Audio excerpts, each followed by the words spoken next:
the Green Bay Packers won the 2023 Super Bowl. Congrats. So, spoiler for the NFL season. Aaron Rodgers, Super Bowl MVP. Yep, he did it.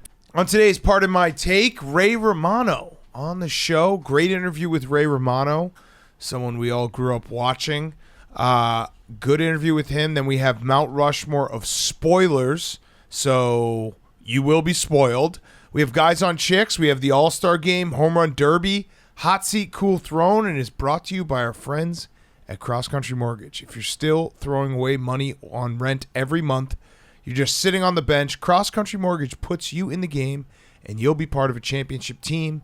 Cross Country Mortgage has a team of loan officers dedicated to getting you the best possible loan terms available. They can close in as little as 21 days, which is crazy fast. They've got a wide variety of loan types, which means they've got everything to cover everyone. So what are you waiting for? Get off the bench and start warming up. Cross Country Mortgage is the team dedicated to getting you in your dream home. Start winning today. Getting a mortgage should not be something that is scary. Cross Country Mortgage makes sure it's not scary. Go to crosscountrymortgage.com/barstool so Cross Country Mortgage can take care of you through the buying process. Equal housing opportunity, Cross Country Mortgage LLC, NMLS 3029. All loans subject to underwriting approval. NMLSconsumeraccess.org. Cross Country Mortgage, as Jake once said, is the best mortgage company. Mortgage is the best mortgage company in the world, so go check them out. Cross Country Mortgage. Jake is not pleased by that. He's not smiling. crosscountrymortgage.com/barstool. Go check it out now. Okay, let's go.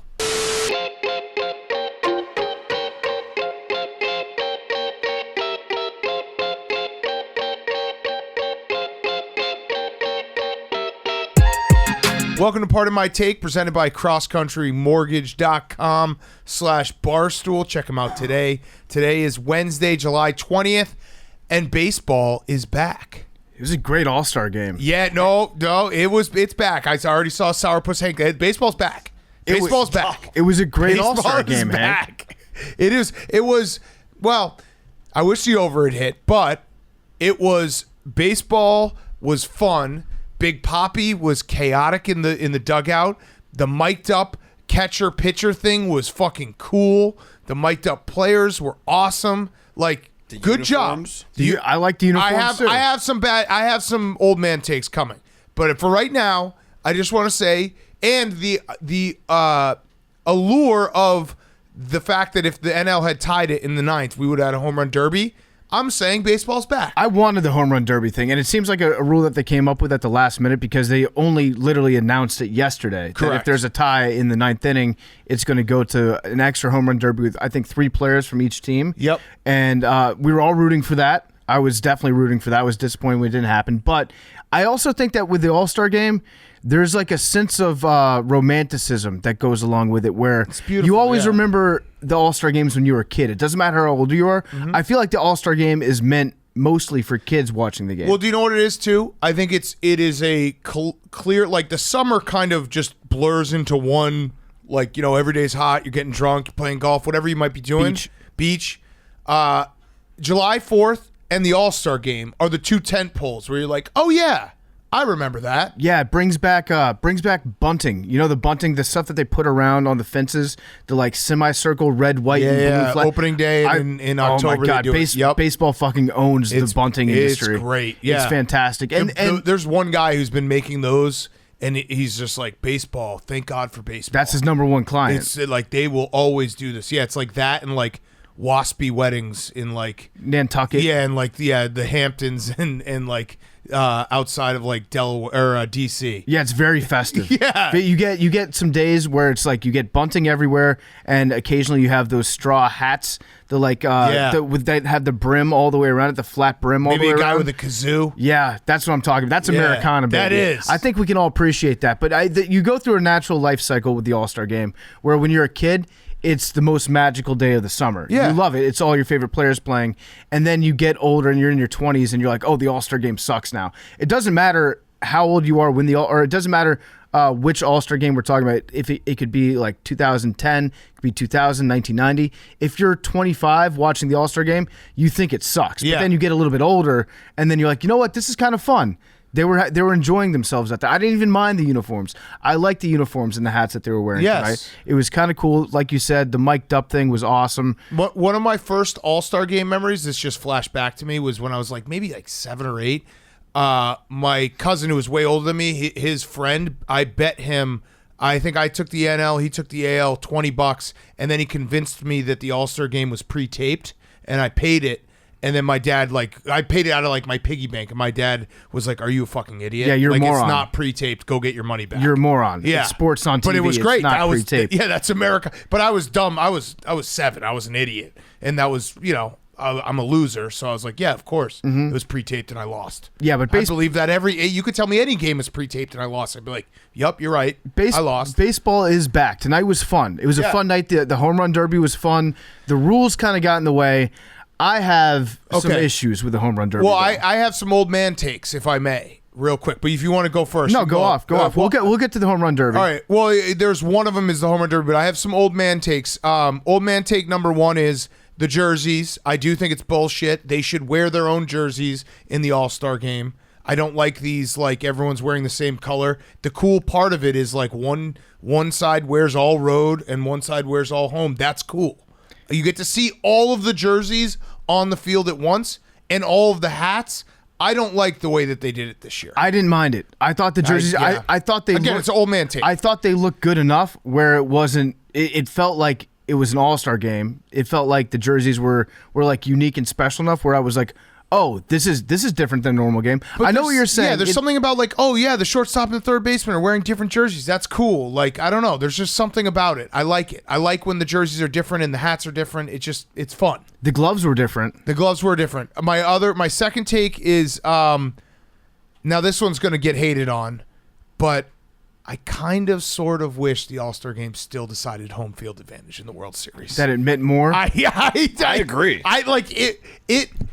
It was one of those rules that was objectively unfair because one team could win 115 games and they get fucked, but it still was kind of fun. Well, it was created in the aftermath of Bud Selig calling a tie. Right, in in the Milwaukee. 13th inning. Yep. And then the next year they're like, that was such a colossal dumpster fire. We have to overreact to it, right, and try to fix a problem that maybe didn't really exist. It was fun, and I say that it would just suck if you're a National League fan. I recognize it. Also, I'm saying this because the Cubs suck. So it's if the Cubs were really good, I'd be like, no fucking way. I don't want this meaningless game in the middle of July to decide home field advantage. But yeah, I kind of miss it. It's so stupid, but I kind of miss it. If I'm just being honest in the trust tree, I know it's going to get people are going to be like, you're stupid for that take. But I just kind of miss it meaning something. So my idea for the Pro Bowl, which could be switched over to the All-Star game too, is that the winning team, the players on that team, they get a year taken off their contract where they can get closer to free agency if they want it. Yeah, if they want it. I like that. Oh, Giancarlo Stanton won the big dildo award. He won the glass bat. He won the Sibian. That. Yeah, what is it? I don't know, but Giancarlo absolutely yeeted that ball over the left field fence. Okay. I don't know if you saw that. He fucking crushed it. It was, yeah. Don't shake your head. Yeeted was the correct use there. I told you, I warned you as far ago as 6 months. Yeah. That in July I was going to start saying yeet. He yeeted that ball and yeeted on that ball. He did. Both. So that actually brings up what my third old man take. Yeet culture. Yeah. My third old man take is I wish the home run derby went back to 10 outs. So I kind of agree with that because they took the simplest thing in sports, which is big man stand at plate, mash dongs. And the most simple part is we get to watch dongs. Yeah. We get to watch the dingers land and be like, whoa, look at that dinger. The concept was big man smash ball 10 times. Yeah, and we watch ball go far. How far ball go? Yeah, right. Ooh, that ball go far. Right. And I get it. It was terrible sometimes watching guys take pitches, but the way it works now, it's just chaos. There's 3 balls in the air at the same time. Yeah, it's hard to keep up with. And there was a potential scoring error that happened. Yes. MLB home run derby rigged. Big time rigged. Albert Pujols one of his home runs should not have counted. His pitcher had not even started his windup when the clock hit 0, and then Schwarber may or may not have had a dinger taken off the board because they couldn't keep track of all the balls in the air. And I'm pretty sure Albert Pujols got 30 seconds bonus time for no reason. For being old. He was not hitting it 440. For being old. I get it. Again, these are old man takes, so they are meant to be laughed at by the younger generation. Be like, you guys are fucking lame. I just miss, like, there was a moment in the home run derby where it was like, they were just hitting so many home runs and you couldn't watch any of them and you didn't get the distance on any of them. Like, I miss being able to sit there, watch a dinger, and Chris Berman be like, and that one's going down to Temecula, and then it's like seeing how far it went and then reset, another dinger. Yeah, it's also impossible to compare performances in the home run derby that we have now to performances in the past. Correct. So, like, back, I remember when it was at Camden Yards in Baltimore, and King Griffey Jr. was putting on the best display of hitting that I've ever seen. He was, like, hitting balls off the warehouse. Right. There were, like, people sitting in the windows trying to do their spreadsheets, getting hit in the head by dingers. And that was incredible because he would hit the ball, and then he'd stand next to the batter's box, and the entire crowd would just all simultaneously appreciate this one ball. There are too many balls. Too many balls, and I agree with that. Yeah. I get it because, like, watching, there are moments where we would watch. I think Sammy did it one year where he just took like 10 pitches in a row, and that does suck. But I think I would rather that and be able to gawk at the dingers than have just a flurry of dingers and be like, wait, where'd this one go? Where'd that one go? Oh. Like, there was a couple that were hit like 480, and we just didn't even get a chance to appreciate it. No, they incorporated math into the home run derby. Right. And I don't appreciate that. Yeah. Chris Berman, shout out Chris Berman. Chris Berman would be screwed in this new format because he wouldn't be able to keep up. Yeah. Yeah, he also was wearing a beautiful two-tone shirt. Yeah, it was the pattern of the shirt. It was designed so that right around the neck, that the blue color would turn a little bit darker blue. It was like the mountains turn blue. Yeah, I also was thinking about it, like, if Chris Berman was in the sun on, like, the field and he wasn't sweating, I'd be like, call the ambulance. Yeah. Something's wrong. Because That's Chris Berman he rolls out. He's Shaq during the national anthem sweating, at all times. It's the mark of a healthy body to regulate itself using perspiration. He also, someone pointed out, which was very funny, that Chris Berman did look like the big Russian nesting doll with Jeff Passan and Tim Kirkjian standing next to him. That's the thing about every single Major League Baseball insider. They call them insiders because they can fit inside everybody. It's Jeff Passan. It's Ken Rosenthal. Dude, remember when we saw Ken Rosenthal on the plane? Buster Olney. Ken Rosenthal jumped up on the seat to get his luggage out of the top. Yeah, and he, like, in one quick motion, I was like, what did this guy just do? I've never seen anything like it. He jumped up on the seat to get his overhead luggage and was like, yeah, I do this every time. And it was crazy. We're not even talking about Tim Kirkjian either. Like, those four right there, I think the average height is probably, like, I don't know, somewhere around Frankie Muniz. Yeah, it's crazy. They are true insiders. But yeah, that was it was good to see the Schwam. The home run derby was fun. I'm not saying it wasn't fun. I'm just saying I kind of miss being able to just sit there.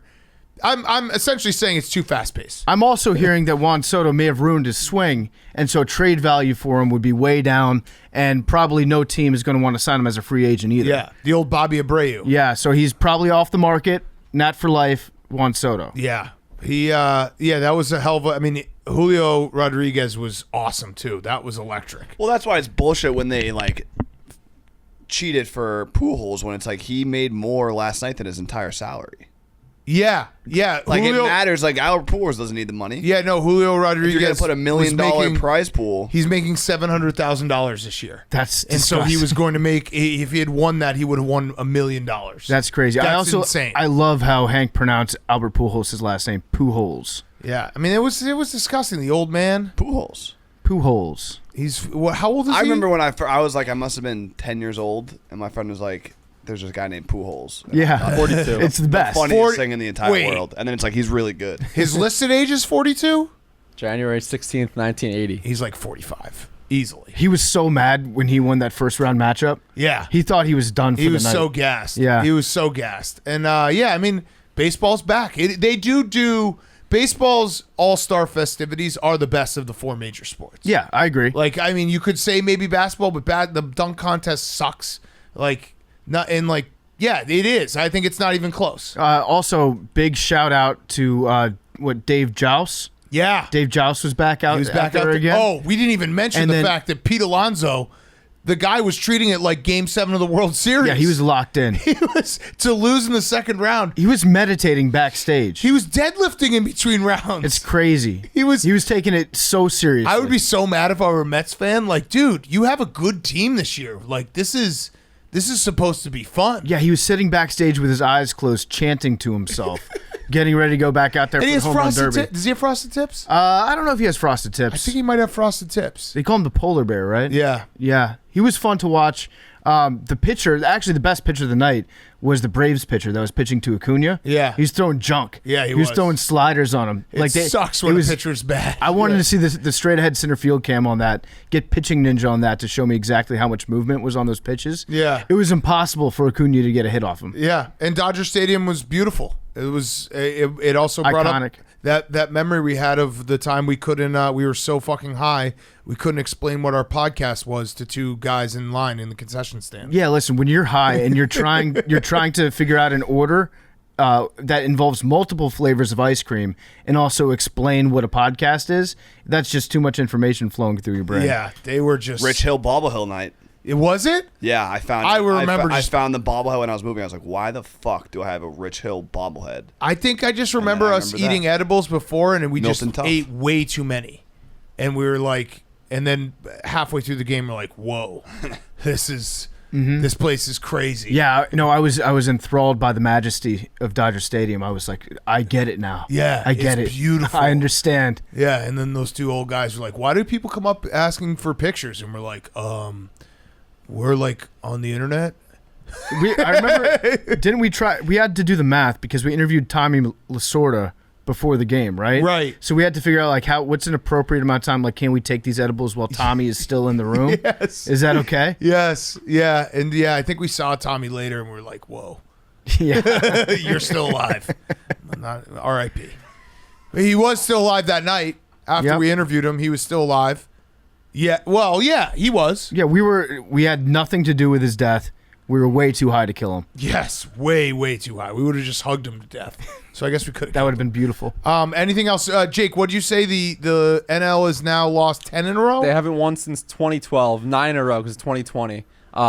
When they last won it, the Astros were still in the NL. Wow, Altuve was wearing an NL All-Star jersey. the curse. It's crazy. Wait, Altuve was in the All-Star game in 2012. I saw a picture of it. So Whoa, damn.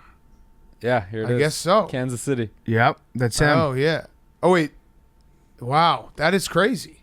See, I don't like those jerseys, the old blue ones. I Yeah. don't like when they do those different colors. I like what they did tonight. It was like, it felt like, it felt almost like an arena, like a classy arena football uniform that they were wearing. Yeah, game of the future. Yeah, exactly. It was yeah, nice. Yeah. All right, so baseball is back. The Midsummer Classic. By the way, did you guys see? I totally forgot, but the game in Iowa this year is the Reds and the Cubs. Oh man. What? Here's what I don't understand. But it's going to be a great game. Right. But there was no scenario that game was going to be good. What do you mean? Like the Cubs weren't going to be good and the big Reds weren't going to market. be good. Big market. I get that, but like guaranteed, it actually is they are fighting for last place right now. They, I guess once they get the corn stalks out, we'll be like, oh, who cares? They should have them playing Williamsport on the Little League field. Yeah. Take the over. Red Sox Orioles this year. I'm looking at that right now. Williamsport.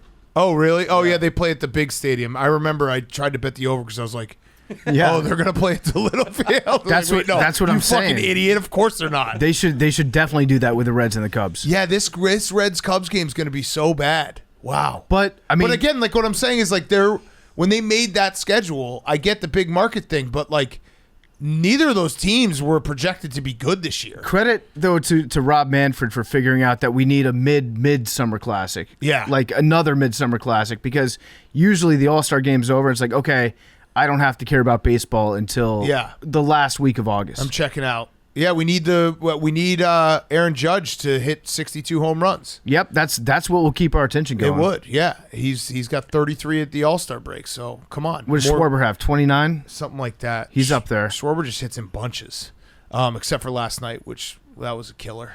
Well, that was rigged. Yeah, that was rigged. All right, let's get to Hot Seat Cool Thrones, brought to you by our friends at Chevy. The Silverado ZR2 was built to tame the trails as the most off-road ready Silverado ever created, and there are 8 more Silverado models to choose from to make sure one fits your life. Powerful engines, available advanced trailering technologies, plus a spacious and premium redesigned interior. Silverado provides the strength and Chevy truck capability to handle whatever comes next. With the Silverado, you have everything you need to not only write your own summer story, but also make it an unforgettably epic one. PFT, you're driving a Silverado this summer. I am. I'm driving the manliest truck in the world. Hell yes. The big gay Barstool Sports truck with Pat and Joey on the side. Yep. It's a great Chevy truck. So Chevy trucks, grits and smarts to make you unstoppable. Take command of your summer with Chevy Silverado. Head over to Chevy.com to learn more about the Chevy Silverado. Say promo code PMT or TAKE, and you will get $100 off your Chevy Silverado. That is the PMT difference. Hot Seat Cool Throne. Hank, why don't you start us off? My hot seat, I have a couple. Okay. Few, actually. So you have 3.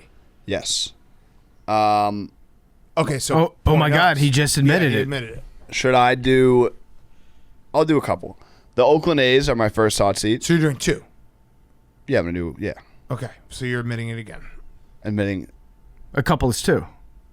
Yeah, a few. A couple could also be a few. I don't know about that. We don't have to go through the Webster Dictionary again. Oakland A's, they tried to get their all-star pitcher. They tried to get him a commercial flight from Houston to L.A., and then when the Astros found out, they let him join the Astros Players Chargers. Charter. Oh, okay, so you had to hop a ride. What was that guy's name? I don't know. The A's guy. I was Blackburn. Yeah, my bad. Did you see the Nationals? No, that's fake news. That was fake. There weren't They any. didn't fly out Soto in No, private. that's What? After he no, turned down the deal. What? no, that's not how it happened at all. What happened? It's not. Dan They Snyder had the company jet flying over to Israel. They made Soto fly commercial because he turned down the 440. They didn't have the jet. Snyder took it. By the way, I will be bombing Snyder's yacht off the coast of Israel on the Ghost of Manhattan tonight at 8 p.m. Similar story. So, I mean, the real focus of this hot seat, I guess it's really one combined, but everyone was upset with the A's for not getting a private plane for one player to go from Houston to L.A., and then simultaneously the entire internet is very upset with Kylie Jenner because she took a private jet for 12 minutes. Respect. Where? For the distance of a 45-minute drive. From where to where? From LA to LA. Yeah, it was Love up to it. 405. Love it. Traffic was bad. Love So it's one of those things though. It's like kind of the internet in a nutshell where it's like everyone's roasting. They're like, oh, That's one of those things too. You can roast, but if you had that ability, you would do the same thing. If they're like, oh, it's an hour and 15 minutes in traffic, or it's 12 minutes on a jet. Yeah, what are our options? If you had the money that she has, you would do it without a doubt. Take a jet, not a helicopter. No, we know how that went. and then my other hot seat was the R.I.P. Hoover Dam.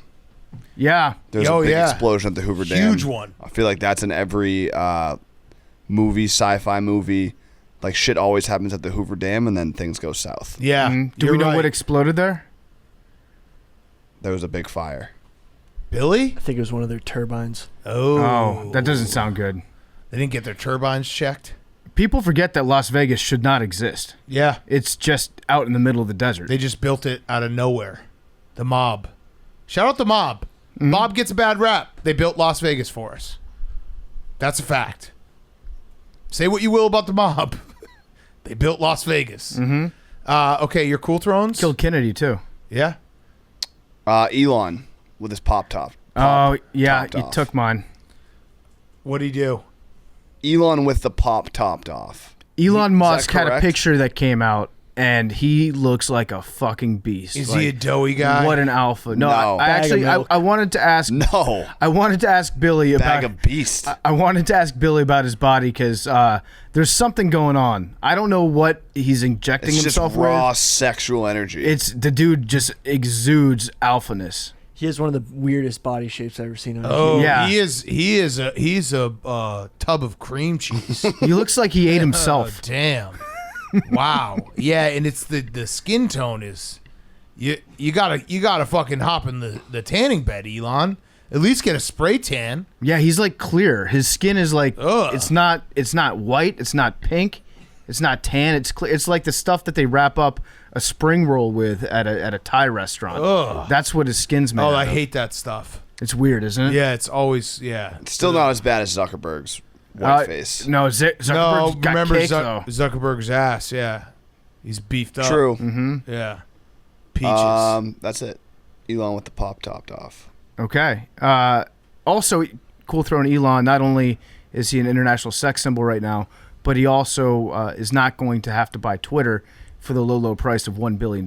So he's going to pay. Why? Because his dad's banging his stepdaughter. Yeah, That's exactly why. Probably has something to do with it. No, They're like, you got other things to deal with, bro. So he backed out of the sale. He's alleging that the bot situation They're was suing not. him, right? So yeah, but then since he entered into the official agreement, he's getting sued for. He's going to have to pay $1 billion unless he can prove that Twitter like withheld information that he asked for specifically. Bottom line is $1 billion? when you say $1 billion, it's $1 billion mistake that he made potentially. And it sounds like the court's going to rule with Twitter on this one. And they're ruling it down in Delaware. And this is something that occurred to me yesterday.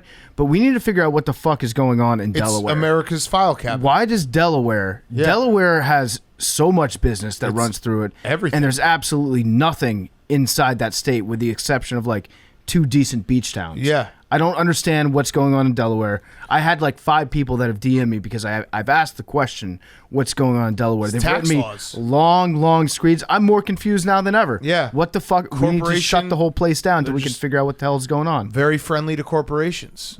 Do all your business in Delaware. My hot seat is Leonard Fournette. Oh, Because about this time every year, we start to get a report of one. Usually, it's a running back. One running back that's reporting to camp slightly overweight, shall we say? And this year, that would be Leonard Fournette. The reports are that he's up to 260 pounds. But then Playoff Lenny was posting videos of him doing deadlifts and stuff, being like, "Look, I'm more powerful than I used to be. I'm not that fat." Nice. The Bucks have a couple other options at running back they can go with, but Lenny was getting dragged. He was getting dragged hard in the news. I don't like it. And then he fired off a tweet today, responding to all the haters. This is a great out of context tweet from Lenny. He goes, "They wouldn't have the same energy in your face, so why entertain them? See y'all September 11th." Ooh, So damn. he's joining the Live Tour. Yeah, what the fuck? That's what I got out of that one. Jihad Lenny. Okay.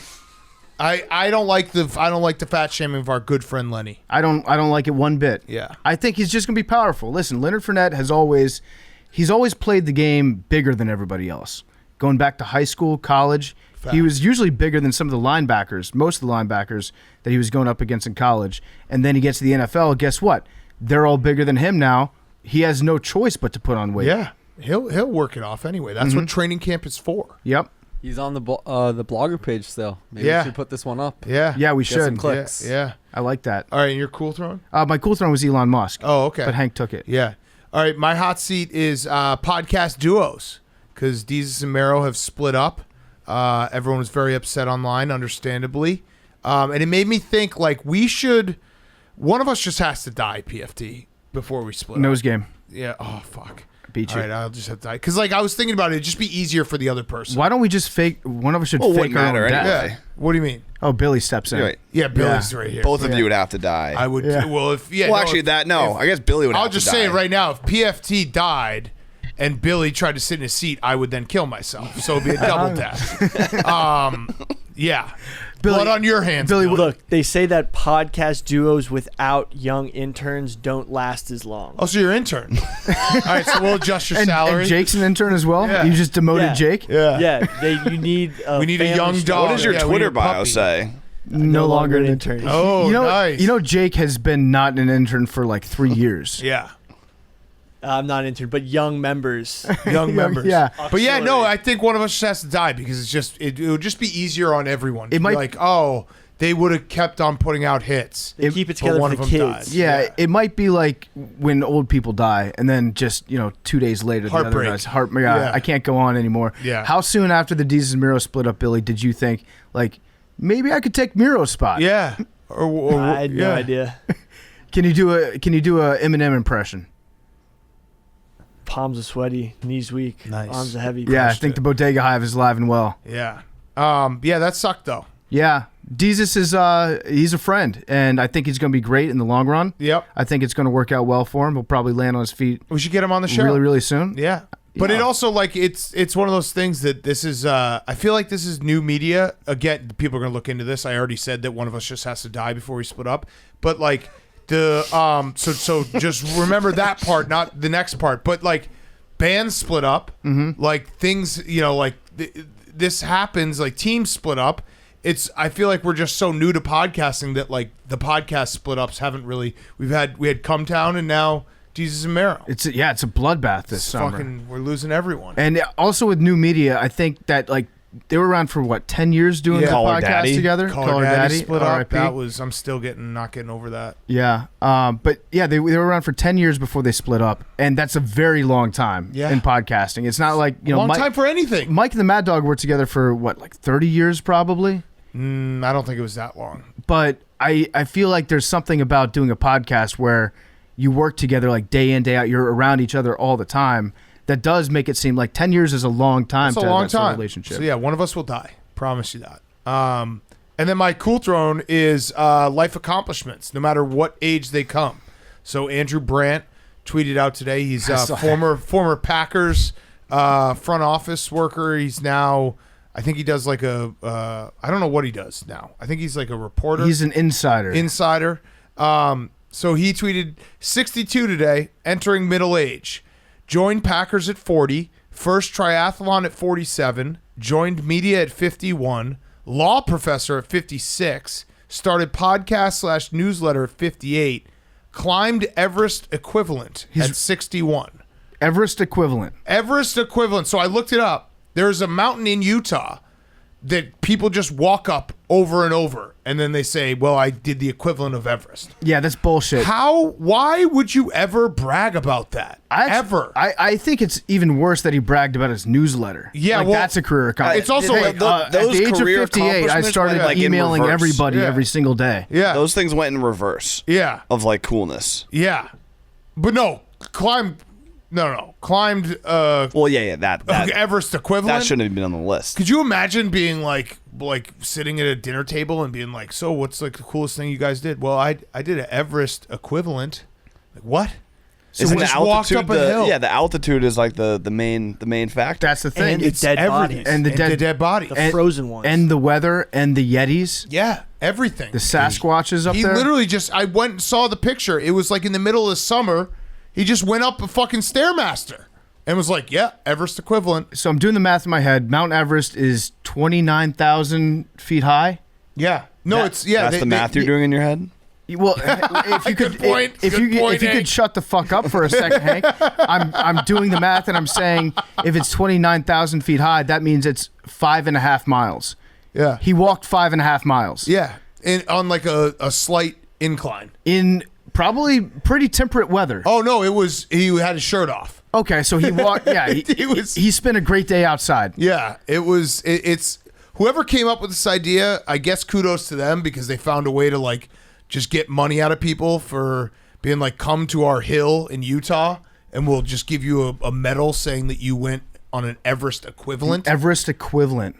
That's mean- yeah. I'm going to throw a flag on that, Andrew. Yeah, Everest Equivalent. I've run many marathon equivalents. You can do the K2 Billy ran equivalent by yeah. buying like 30 bricks of gas station weed. Yeah, I beat Joey Chestnut's hot dog record equivalent in my Lifetime, life. yeah. yeah.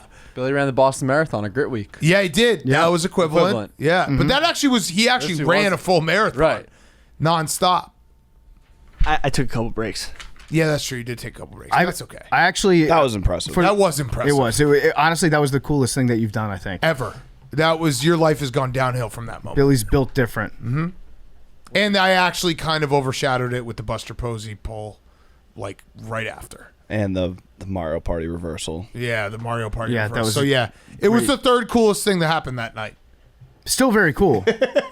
We're all really cool. Yeah. Okay, Billy, your hot seat, cool throne. My hot seat is tourists. It's the summer, a lot of people traveling, and with it, a lot of bad tourist stories. So number one, we had an American tourist who fell into a volcano in Italy, same volcano that destroyed Pompeii. Really bad look for tourists. He was taking a selfie and fell into the volcano. Yeah, Is he okay? He's decent, but that's a tough look. It Wait, sounds like it he's- was a Vesuvius equivalent. Wait, he didn't die? No, he didn't die. So then he didn't He really didn't fall in a into volcano. Exactly. Him and Andrew He just- Brandt They cut got from him the out same there. He cloth. tripped was on it a an mountain. active? Was it lava? I mean, he went down. I think he got burned on the rocks. It may have been friction, but he still fell into a volcano. He scraped his knee. No. No, if you fall This into a is bullshit. volcano, He you're fell dead. pretty far. You need to be evaporated. If it's not instantly. if it's not molten lava in the bowl, then it's not. That's not a volcano. I agree. Also, tourists keep getting murked in Yellowstone by the bison. They try to pet them, and they're just getting like thrown, like rodeo style. Yep. It's He like- got rescued. This guy didn't fall into a volcano. okay, it was a Mickey Mouse volcano. It certainly was. Also, he was trying to recover his cell phone, which I actually like. Yeah, you got to go for that cell phone. Like, you can't leave that. Yeah, right? Billy? I would rather fall in a volcano than have to deal with the Apple Store. That's a fact. It's not even a real volcano. It was. Yeah. It maybe there was smoke on it. Maybe. I don't even think there was. I actually I pulled up. they probably say every big mountain out there is the volcano that took out Pompeii. I pulled up the website for the Everest Equivalent thing. It's crazy. Here's how they describe it. We rent a private mountain and build an all-inclusive participant village with bands, bonfires, food, drink, recovery lounge, He and everything bragged else you about need. this.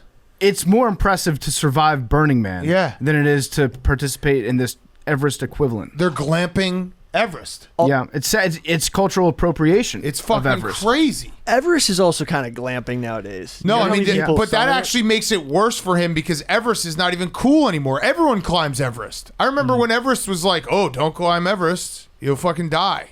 Now everyone fucking climbs Everest. There's like huge lines. Yeah. Yep. My cool throne is the U.S. dollar. For the first time in a long time, it was equal to the euro, Fuck yes. which is like, I don't know if that's good or bad, but I always hated I think how the it's- euro is worth more. No, it's Good. good. It's good. I like It's that. really good. Yeah, we rule. My hot seat, adult autograph seekers. Yeah. We had a crazy incident today at the red carpet, All-Star entrance party, whatever it was, of this guy just towering over little kids trying to get the Sharpie.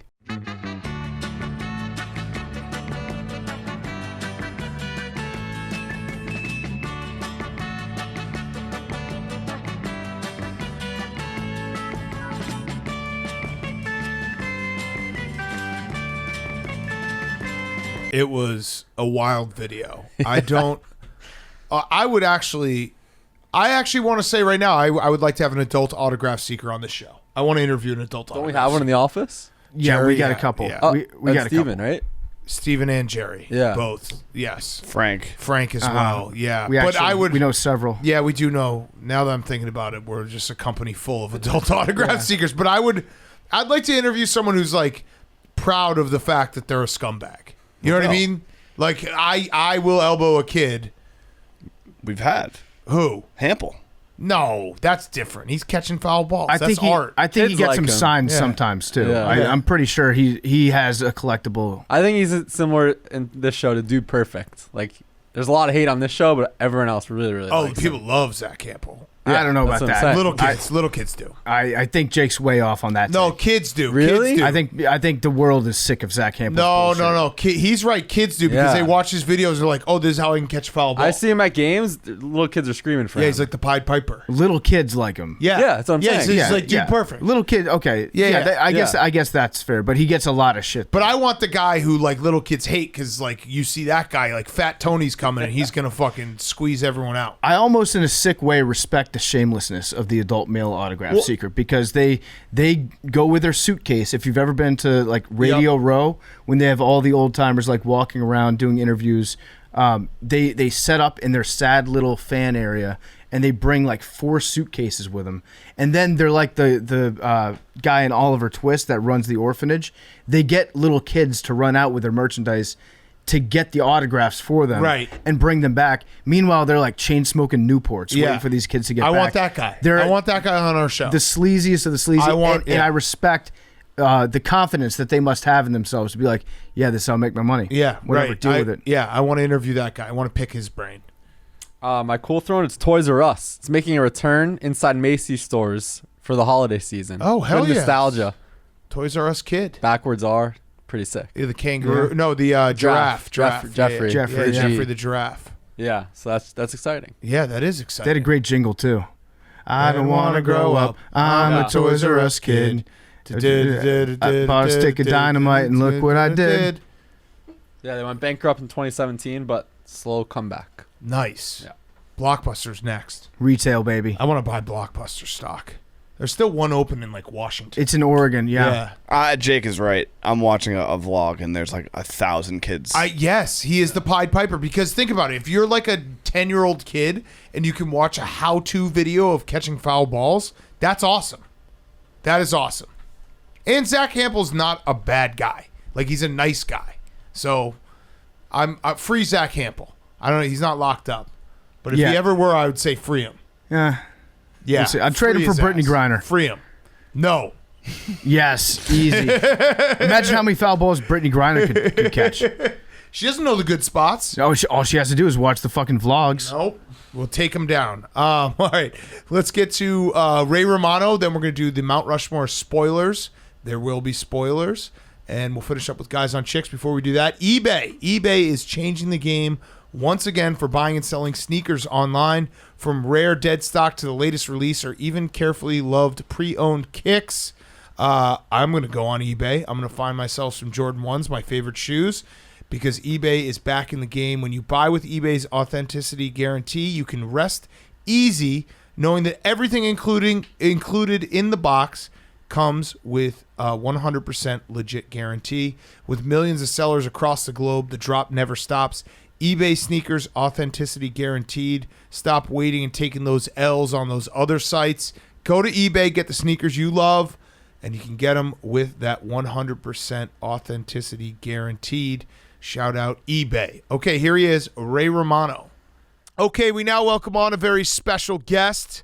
It is actor and amateur golfer, maybe pro golfer, Ray Romano, fresh off of his appearance at the American Century Championship last weekend at Tahoe.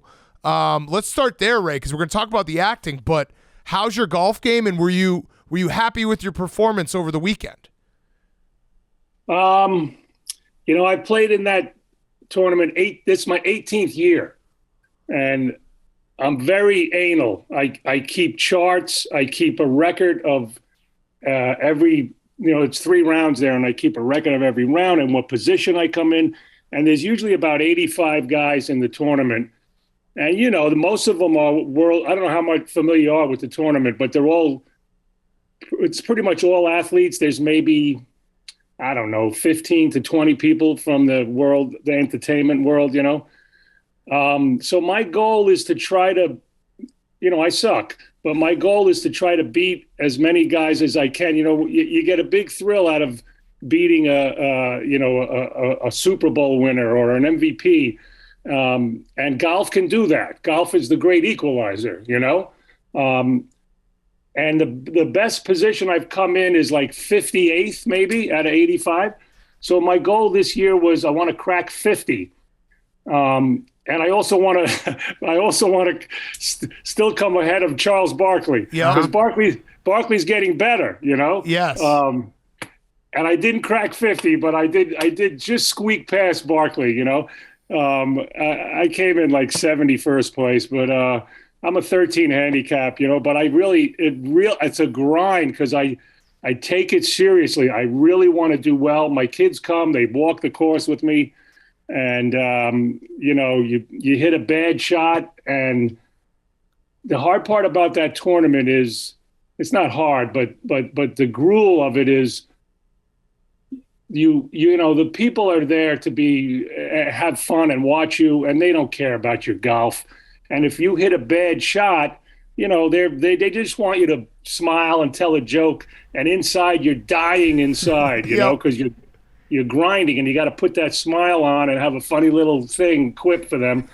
And I get it, because without the crowd, we're not there.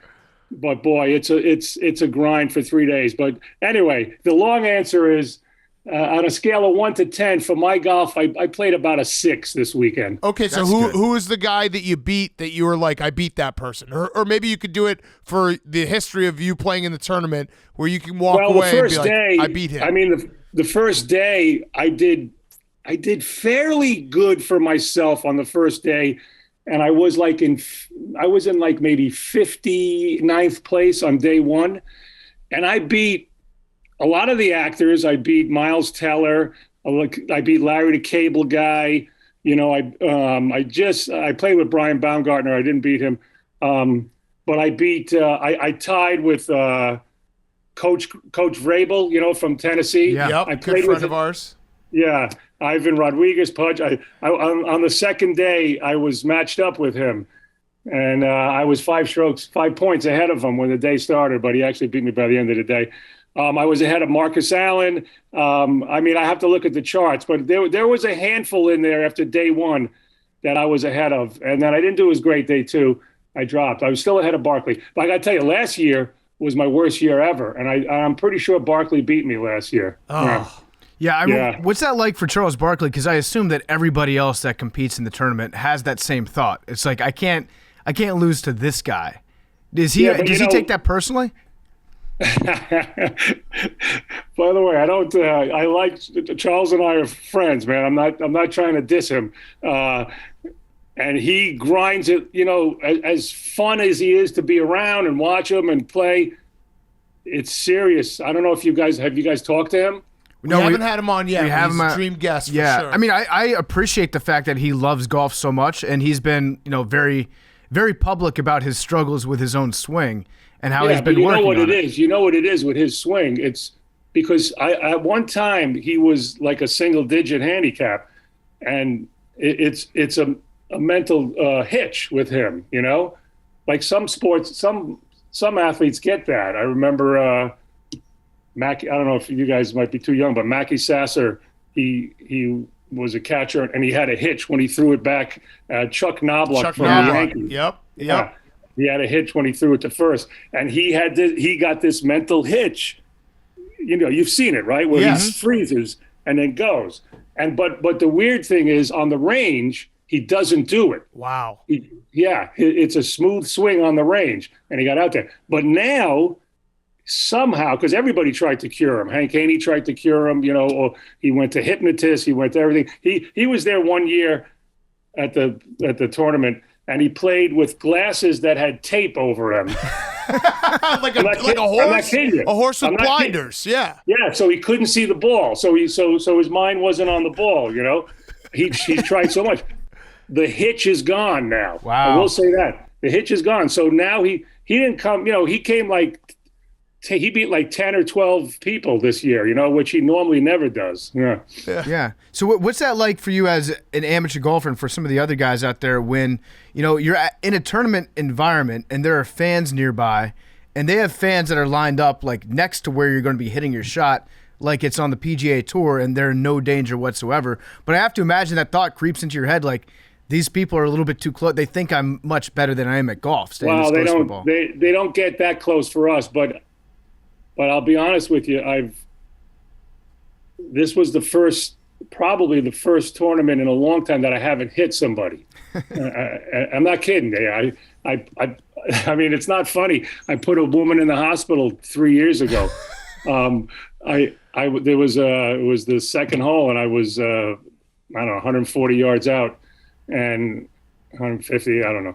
I hit a 9-iron, and I kind of thinned it a little, so it wasn't going that high, and it was going, people were by the green, and we yelled it loud, and then I didn't know what happened. We yelled 4, they scattered, and then me and my caddy were walking up to our ball, and when we got there was a woman on the ground, and people were around her saying, stay awake, Patty, stay awake. They were telling her to stay awake. I mean, she was almost unconscious. She got hit right here. Oh my God. And the paramedics came. They had to take her to the hospital.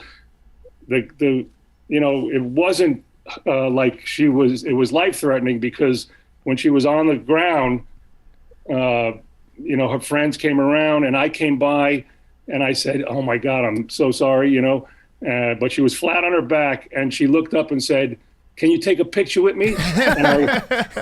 And I laid on the grass and took a picture flat on her back. Yeah. That's fantastic.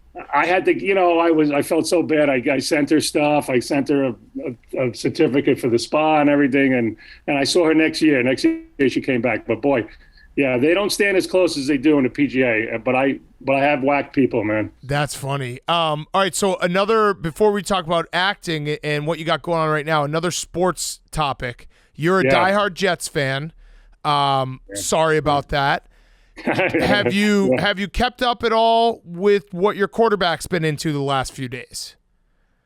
No, but I bet my kids would know, but they're sleeping right now. But why? What happened? Well, there's a story out there that your quarterback, Zach Wilson, so it goes that his ex-girlfriend from college is now dating his best friend from college.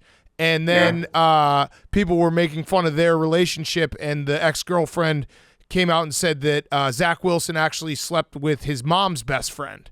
So it's quite the story. It's all alleged, but it's quite the story. I got to think, though, now that you know this instant reaction, you got to think like this is good for the Jets, because PFT said it perfectly 2 shows ago when you went from Sam Darnold having mono, which is the lamest controversy ever, to now your quarterback is potentially having sex with his mom's best friend.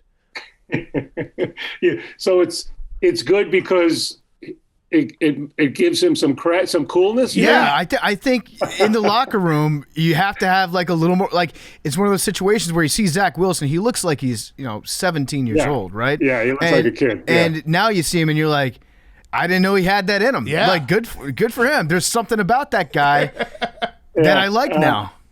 Look, I like him. Even if he was a virgin, I would like him. Yeah. I just want him to play well, man. Everybody, I became a Jet fan after '69, which was when they won the last time they won. So it's been a long, long time, man.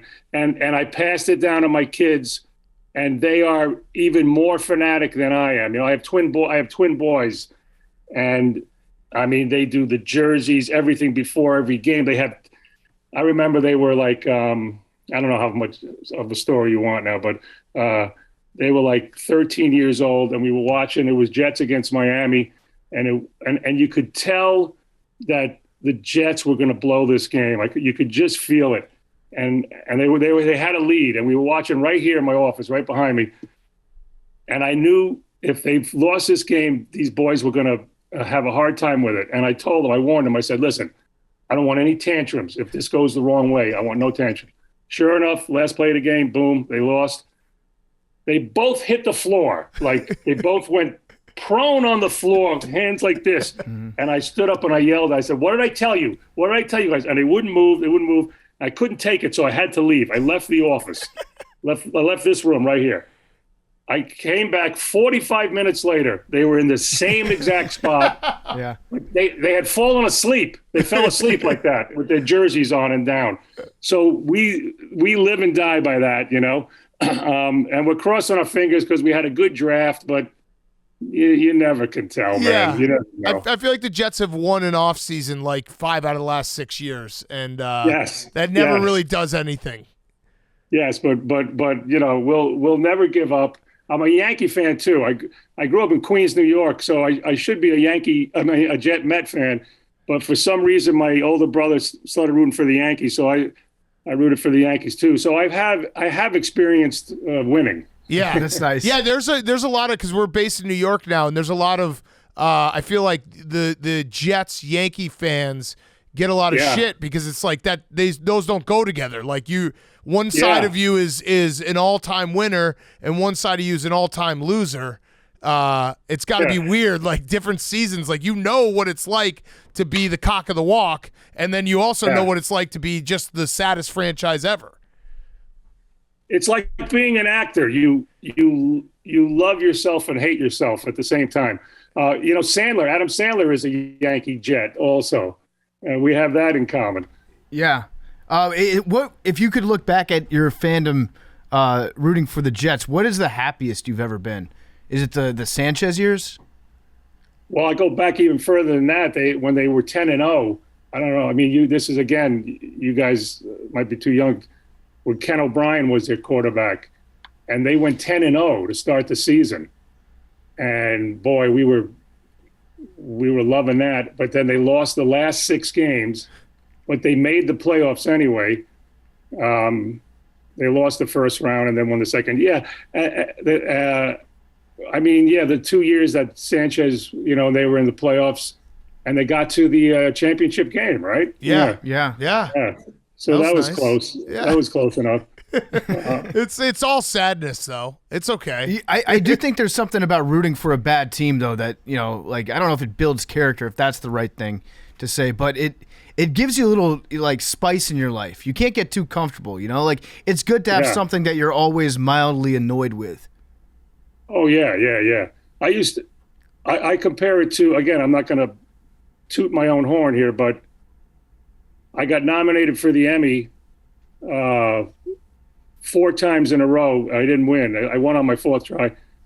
But every year, it was exactly what I needed. I got nominated, so I got there and I got the attention of being nominated, but I lost, and I need to feel like a loser also, So that's kind of like what it is, You want to win a little, but if you win it all, then what? Right.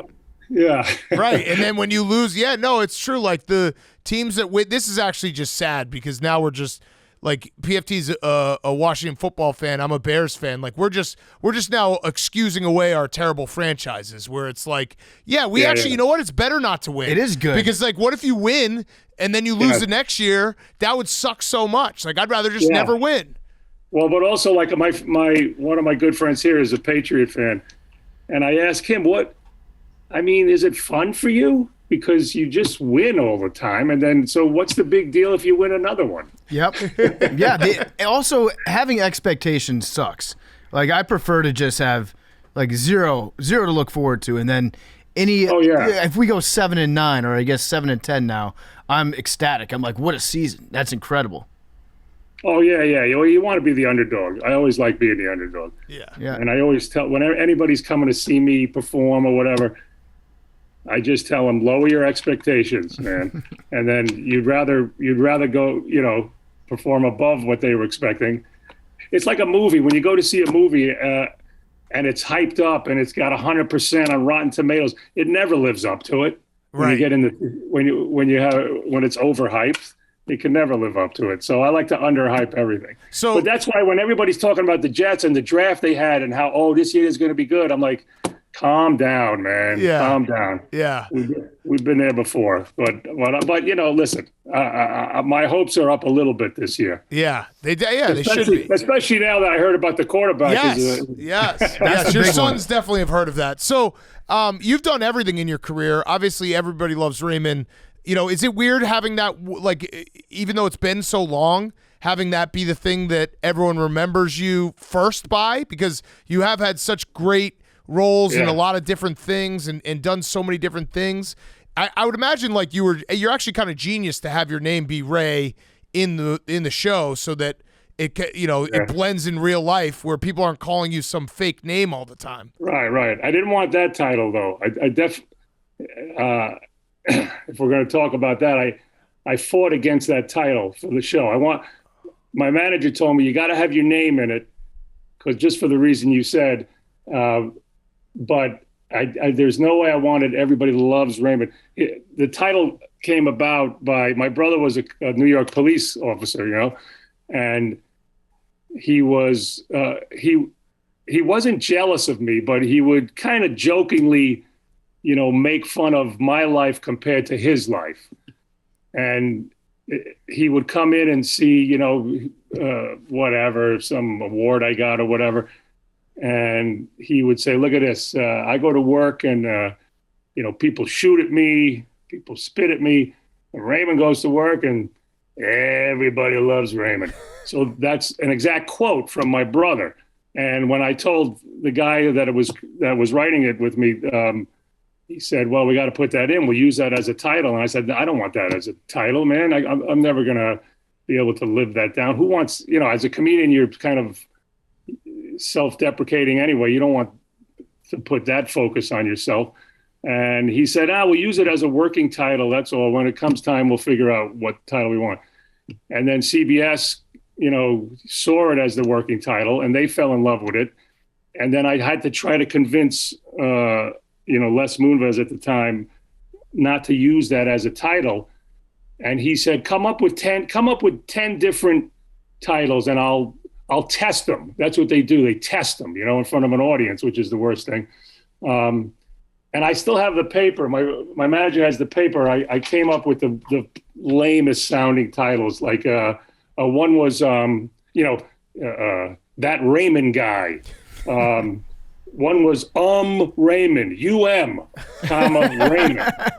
Raymond. And I had all these titles, and he tested them, and he says, "Everybody loves Raymond, tested the best." And I was like, "Oh, well, that's why we shouldn't use it." And listen, I can't complain about it. It's done good by me, but you're right though. Like on the golf course, it's all, "We love you, everybody loves you," Yeah. If it was if your name was like Tony in it would be weird, because then everyone would be, saying your character's name and not your real name. So you've kind of done a perfect job on that. Yeah. And yes, they do remember me for that role. And it was not easy when it was over to find other roles, but little by little, it was like baby steps. I had to do one dramedy first, and then another one. And then I had to create my own show. And, I got lucky. The biggest move to take me away from that, people remembering by that, was when I got on this show called Vinyl. I don't know if you guys saw Vinyl. It was a show about rock and roll in the 70s. And Scorsese, I sent a tape in to audition, and Scorsese had never seen me. This was the cool thing. He told my agent, he goes, "I don't know who this guy is." He not only not that he didn't watch the show, he never even heard of me, which ended up being a blessing, because he didn't have that character in his head that people had seen for 9 years, Yeah. And he cast me in this show Vinyl, and then he cast me in The Irishman. So that was like the big move, for people to see me as something different, at least. It's interesting. Like, Scorsese thinks that he discovered you. I'll give him that. Pluck this guy out of obscurity. You also, I feel like Scorsese was like, "Wait, he's an Italian guy from New York? Okay, yeah, I could use him." Yeah, and what happens is when you get in his little Rolodex, he uses you then again, Yeah. So, when I did the show Vinyl, I put myself on tape, and we sent it to him. So he saw me doing the character. And he said, "Yeah, that's what I want. That's the character I want." But then when he cast me in The Irishman, he just cast me as this role. He said, "Let's give it to Ray." And that was even more terrifying for me, because he hadn't seen me do that role. And now I got to, I don't know if I'm doing it right. I got to perform with De Niro and Pacino. And that was the most frightening part of my career, that when the first couple of days on that movie. Yeah. One thing that's always fascinated me about sitcoms, especially the 80s and 90s, is the laugh track, or the live studio audience that you're performing in front of. Because I feel like sometimes if it's a live studio audience, you have a good one, you have a bad one. And if it's a good live studio audience, sometimes it can be too good, and so good that it's bad because they laugh at too much. And they throw off the pacing. It sounds like a laugh track almost, yeah. Yeah, so what was that like when you were taping? Like, would the studio audience, would you prefer to tape in front of the studio audience, or would you prefer to use the laugh track? Well, we didn't. The thing with us was, when we started, nobody knew who I was, and you're filming in front of a live audience, and it's in Burbank, and they have to. Once you become popular, then people are dying to come watch the show. But in the beginning, nobody's coming to a show that they've never heard of, and they have to round up the audience. And this is not a joke. They got people from rehab clinics, and senior citizens. and they would kind of bust them in, and they got paid. People got paid to come to the show, $50 I think is what they used to get.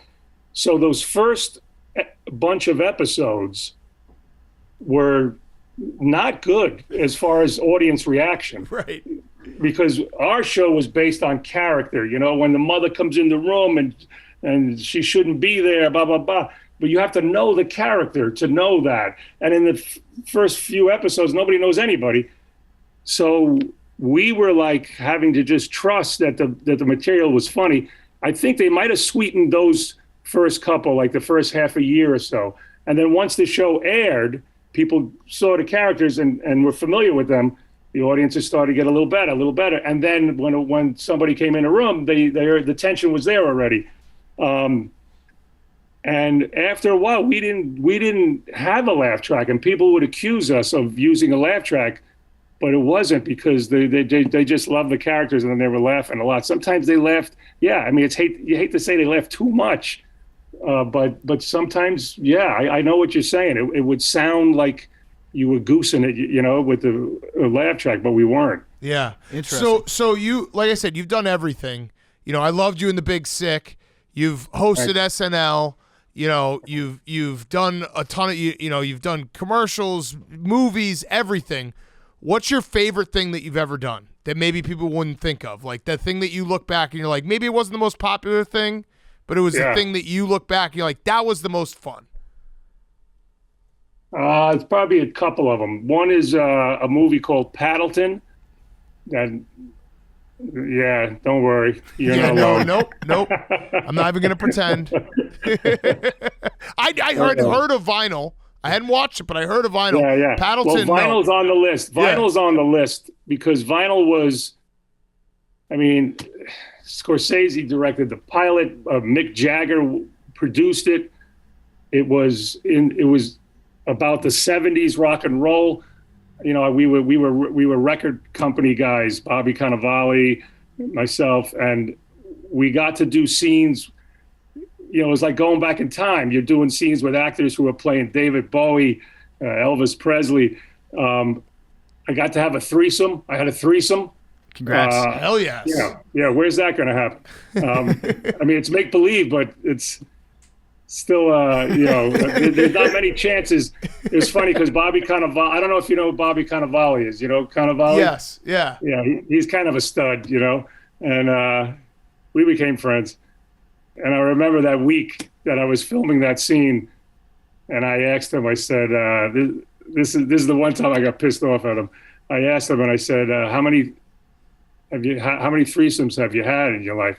And he went, he actually had to think about it, which killed me, because that's one number I would know exactly. You know, it's like how many times I got struck by lightning. I would know the exact number. Yes. And then I remember when I was filming it. And by the way, it sounds more fun than it was. It was quick and a very fast scene. But you wear the sock. You wear the sock. You're not naked. And I remember Bobby Cannavale did a full frontal naked scene in Boardwalk Empire, and when I was filming this threesome, I'm wearing the sock, and in between takes, Cannavale comes over to me and says, because he's in the scene, he comes in the scene later, and he goes, bro, you don't gotta wear that for me. You don't gotta wear it, and I don't wear it for me. I go, I'm not wearing it for you.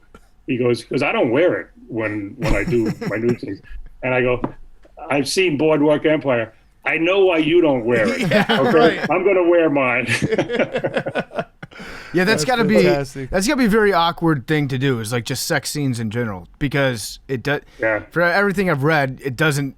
It's not an erotic experience for anybody involved. You've got a whole it's set nothing. there. I mean, it's weird. You got the the Teamster boom guy right there with the thing, and but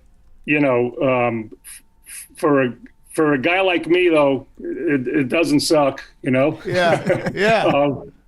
I remember my wife made me explain to her. She goes, tell me about the scene, when I did the threesome. I go, it's nothing. I mean, it's over in a second. There's a woman sitting on your lap and there's another, but it was over in a second. And then I asked her, she flew home that day when I was doing it. And I said, how was your flight? She said, it was okay. This guy sat next to me. He was an actor. He gave me his card. And I said, what? What do you mean he gave you his card? She goes, he knew that you were my husband. So I go, well, wait a minute. Well, who was he? How old was he? Yeah, he was in his 30s. So now I'm getting a little, pissed off. And I go, well, what do you give him his card for? What do you give you his card for? Because I guess he wants it, whatever. And I go, what was his name? And she was getting frustrated. And she goes, I don't know. I go, you don't know his name? And she looks at me, she goes, what was the name of the girl that sat on your cock? By the way, I'm sorry. Can we say that? Yes, you can say whatever Absolutely. you want. Yes. Oh, okay. Yeah. That's a great story. Jeez. Yeah. But anyway, I would have to pick Vinyl and Paddleton probably were the two favorite things. Paddleton was a movie that Mark Duplass, I don't want to say wrote, but he wrote the outline. It was a improv movie. So he would write the outline for each scene, but no dialogue. And we would just know what the scene had to be. And it was up to us to, improv it. And it came out pretty good. People who do see it like it, but not many people have seen it. Okay, I gotta watch it. What's next for you? What are you working on right now? I actually just directed a movie that I wrote, and it was at the Tribeca Film Festival. It's called Somewhere in Queens. Just gave you a quick summary of the movie. My son, he's 6'5", my son. He played basketball in high school with the Holiday brothers. Yep. Drew. Yeah, Drew was just ahead of him. He actually played with Aaron, who are both in. Well, Drew's in the pros, and so is Aaron. Aaron's on Philadelphia, I think. But I used to get a kick out of going watching him play, my son, and he was 6'5", so they made him a center because he was the tallest. And when that ended, I knew he wasn't going to play in college because he didn't. They taught him how to be a center, and he had no guard skills. And that's in college at 6'5", you're a guard. Yeah. So his career was ending. Yeah. And I got sad, man, because I used to like watching him, and I used to get attention just sitting in the stands, and all this excitement was going to end. It was pretty pathetic, actually, because I don't get enough attention. I need this also, but I just thought, what if this was a poor schlub, a poor working class guy from Queens, and his only attention he ever got in life was living vicariously through his son. And that came to an end. So that's kind of what the movie's about. And it did well at the Tribeca Film Festival. So now we're trying to get it into theaters, and we'll see how it goes, I love it. And then, so I had one last question for you. It's the Roback question. RHOBACK.com. Use code TAKE for 20% off your first purchase. Q-Zips, polos, great golf gear. Roback. This has been awesome. We really appreciate you coming on. I also saw, are you playing Jim Valvano coming up as well? Because that's the perfect... Like, I don't know who. I think you're the only person. Like, if you close your eyes, you're like, who could play Jim Valvano? Oh, it's Ray Romano. Like, he's perfect for it. So, Is that coming soon? Man, I hope so, because I tried to get this going like 10 years ago. I watched that documentary Survive in Advance. I don't know if you've seen this documentary. Yep. It's unbelievable. I lose it every time. I cry like a baby every time I watch it.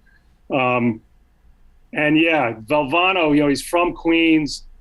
If he wasn't a coach, he would have been some kind of entertainer, performer, comedian, maybe.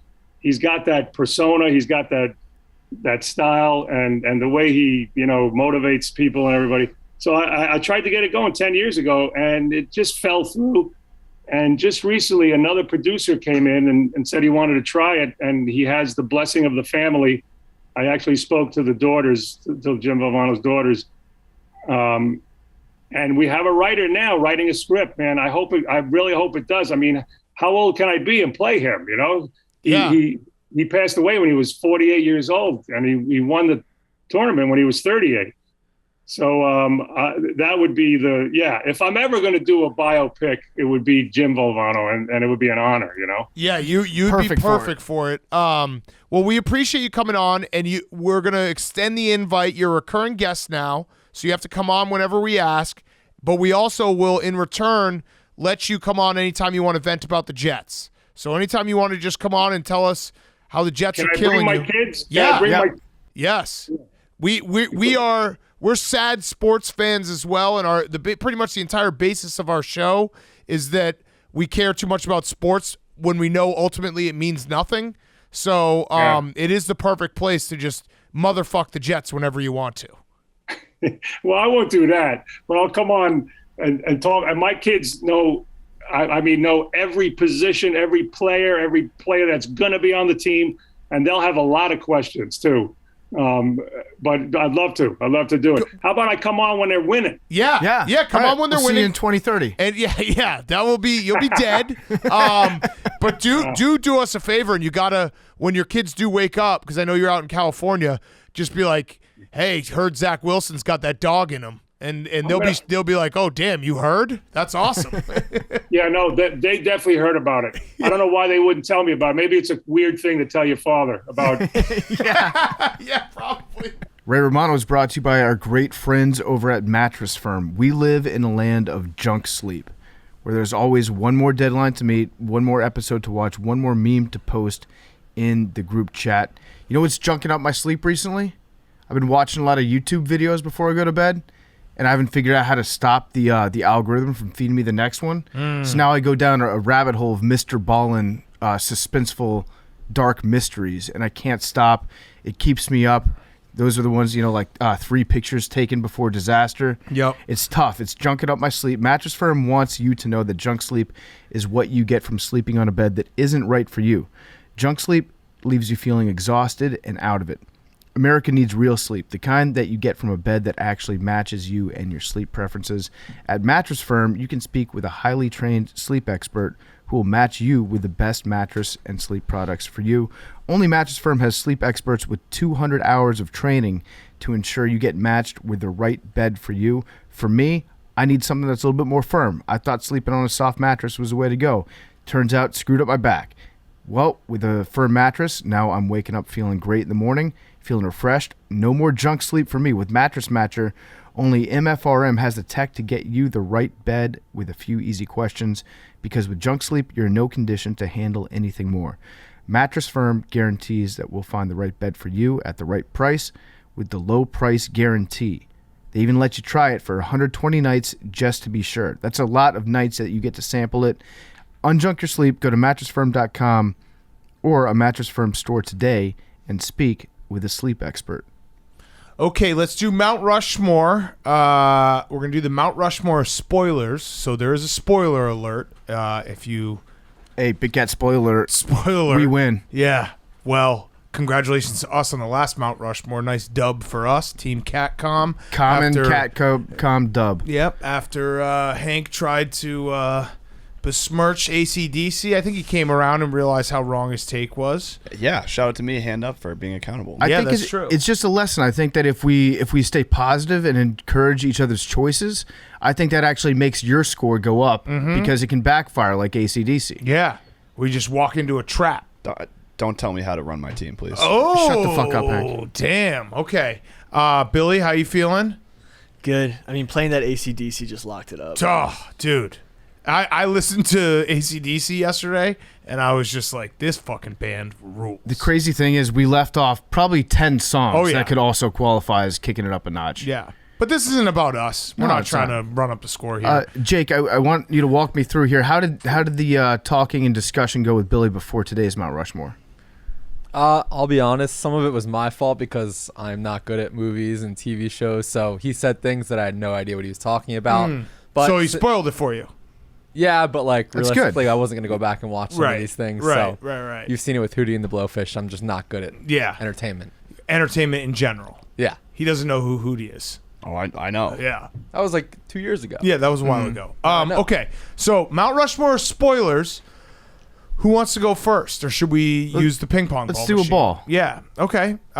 So closest to the ball decides the order. Okay. What's your team number? 69. You say 69? 69. Okay. What's yours? What's yours? What's yours? Well, do we have to do a ping pong ball to decide? Well, you guys won. I feel like golf rules. You guys should have the honors. No. You please. How about You this do it rule? first. You can't pick within 20 points, 20 numbers of anybody else in the group. I like it. Our number's 22. 40. Okay. Okay. Well, that's 42. 18 away. 42. Yeah, there you go. 42. Okay. Oh, wait. 30's got to go back in. That's a number we can That would have win been with. ours, yeah. Oh, we got everything over 69. Yeah, you have 31.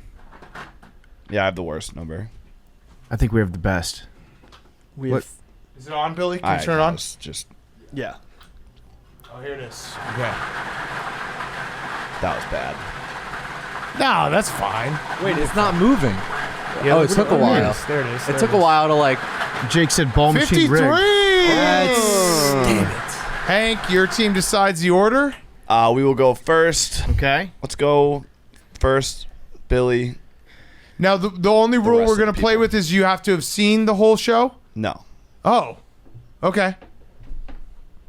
I mean, spoilers is a very broad. Yeah, It's no, not that's just fine. about Yeah, movies. yeah. Is it just movies and No, TV? movies, yeah, whatever you want. No, it could be anything. But yeah, go ahead. What's your first pick? 1-1. I'm sure this was everyone's 1-1. R.I.P. my dog, Tony Stark. Yeah, we had that. Shady McCoy, spoiled Avengers, probably like the biggest movie of all time. Wait, he died? Everyone was freaking out.